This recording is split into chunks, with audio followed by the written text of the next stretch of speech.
middle-aged white Americans. Last week, economics correspondent Paul Solomon examined the role prescription painkillers and alcohol may play in the trend. Tonight, he explores how the economy and the job market may be involved. It's part of our weekly series, Making Sense, which airs Thursdays. The Hardys in Maysville, Kentucky, a popular hangout for the senior set. Martin Sauer used to work for the sheriff's department, where he says he saw his share of Saturday night drunks, but nothing like the current opioid drug epidemic. People get hooked on it and can't get off of it or don't want to. It causes a lot of the younger generation to lose their lives.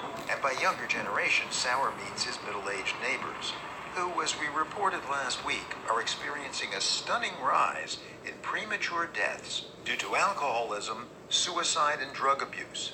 But why? The health crisis here is particularly among the white working class, or white people with a high school and no more. For those people, the economy's been very hard for a very long time. Predictably, Angus Deaton and Ann Case, economists who have documented the dramatic decrease in life expectancy, say an obvious place to look for a cause is the economy. Alright, first and foremost, I'd like to give all praises to Yahweh, Bahashem, Yahweh Shah, Bahashem, Ruach Chodash. Double honors to the elders, apostles, great millstone.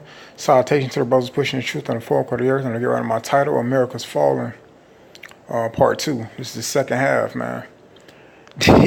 These devils can't sustain a downfall, man. Alright? These wicked people are hideous, man. They're ridiculous, man. Alright? A small loss, and they taking their damn lives. You know, these devils lose their job, they kill themselves, man. They get on drugs. So we are accustomed to poverty and being have-nots, man. And this ain't even our damn kingdom. Alright? It goes to show, man, that the downfall of America is the same downfall as these damn Edomites. These devils, they got to go right along with Babylon, alright? I'm going to proceed with this video. Used to be with a high school degree, you could get a job that actually could provide for your family. And the disappearance of those may lead people to feel a lot more stressed. Indeed, in the period covered by their study, 1999 to 2014, inflation-adjusted income for households headed by a high school graduate fell by 19%.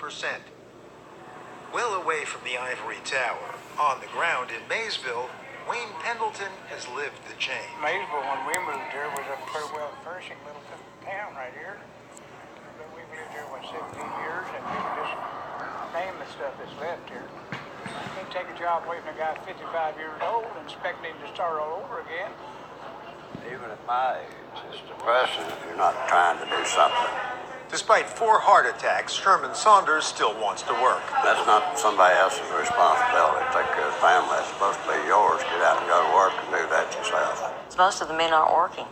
Marcy Connor, a nurse specializing in substance abuse, has a close-up view of the downward spiral. All of a sudden, you lose your job.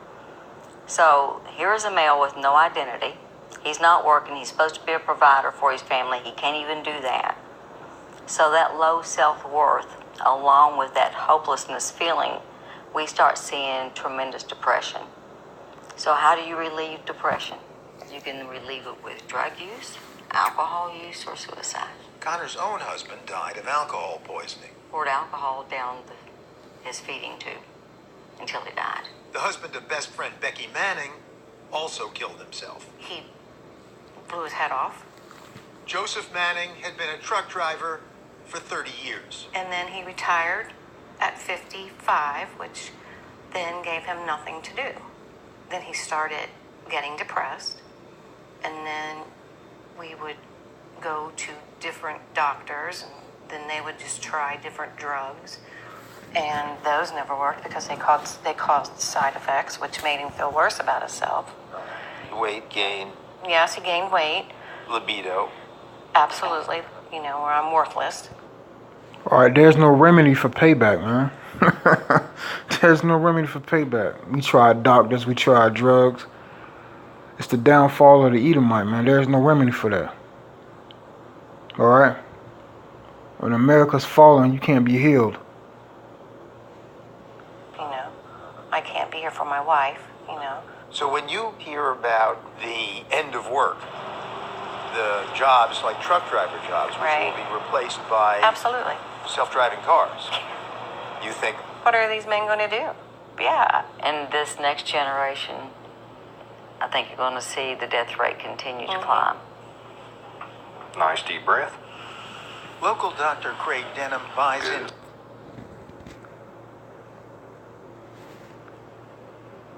the economic hypothesis. Economics is a major component. Job availability is a major component. So, case closed. Economics explains the epidemic of suicide and overdose deaths ravaging America's white working class. Not so fast, say case indeed. Because Europeans have suffered too in this, the jobs leaving the country, but we don't see them killing themselves. Yeah, Spain suffered. The unemployment rate went from 5% to like 25%, and the health improved. And what about working class black Americans? African Americans' rates of deaths from suicide, drug overdose, and alcohol have been flat. They have not risen. They have been flat. They have not risen. All right? Because we the have-nots. All right? We ought to live in our sorrow, not our happiness, man. This place is not our rest. So when this place fall, we won't fall along with it, man. If we're not attached to this place, man. It's not as if stress is something new to the black American population. We've been dealing with stress for quite a long time. Economist Derek Hamilton. The impact of stress is not new, so that's why you're probably not seeing an uptick in the way it is for whites. We're used to struggle. You hear Jake? We used to struggle, and he laughing. All right, this is what this is about, man. For the end is Esau, and the beginning is Jacob, man. All right. He's laughing because he knows, man. We used to stress. All right, and the kingdom is at hand. And the Lord gets back, we're going to be laughing for a long time. Unfortunately. And also there's this argument on the other side that, whites have been ahead for so long that when they see the world coming apart, even though they're still doing much better than blacks, then they see equalization as oppression. You hear this damn devil?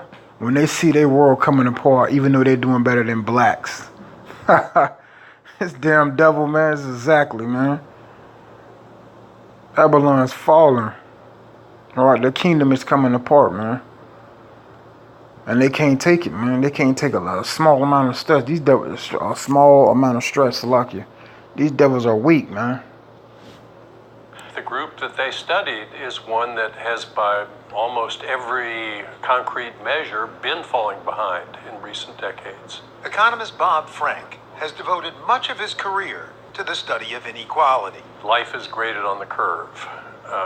It's not how well you do in absolute terms, it's how well you do relative to your competitors. Or relative to your own past. And if you're in a chronic loser position, I think that's a position that just wears people down eventually. Psychologically and physiologically, as low status is linked to decreased serotonin in the brain, which can cause dysphoria, a state of intense unease and distress. If you're exposed to having low status in a chronic way and experiencing protracted feelings of dysphoria, it's not surprising that many people would turn to drink and drugs as a way to alleviate such feelings.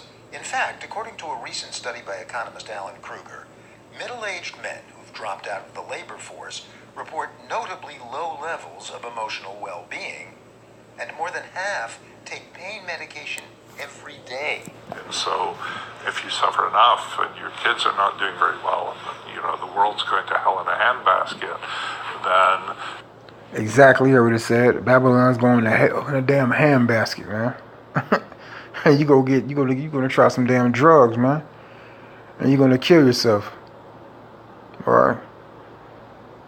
With that being said, man, like I said, man, death to America, man.